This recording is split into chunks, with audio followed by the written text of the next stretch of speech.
Në ditën e 5 radhazi protestat në Turqi janë intensifikuar. Më shumë qytetarë dolën në rrugë të dielën pas vendimit të gjykatës turke për të lënë në burg kryebashkiakun e Stambollit, rivali kryesor politik të presidentit Erdogan, në pritje të gjykimit për akuzat për korrupsion. Vendimi për të dërguar Imamoglu në burg vjen pasi partia kryesore opozitare, liderit evropian dhe qindra mijëra protestues kritikuan veprimet kundër tij si të politerizuara dhe jo demokratike. Sipas forcës politike të Imamoglut, Partisë Popullore Republikane, rreth 15 milion persona votuan në mbar Turqinë për të zgjedhur kryebashkiakun e burgosur si kandidat për zgjedhjet e ardhshme presidenciale.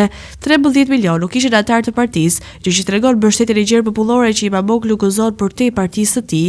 Qeveria mohon që hetimet janë të motivuara politikisht dhe thotë se gjykatat janë të pavarura, ndërsa ka dalur dhe për 4 ditë të tjera mbajtjen e tubimeve.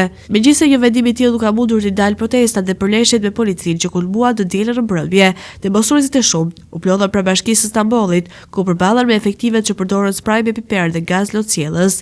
Në qytete të tjera u përdorën mjete udhëheqës për të shpërndarë turmat. Qindra protestues janë arrestuar ditët e fundit për prishje të rendit publik, ndërsa mbrëmjen e së dielës autoritetet ndaluan pa ndonjë arsye të qartë edhe 9 gazetarë që raportonin mbi demonstratat.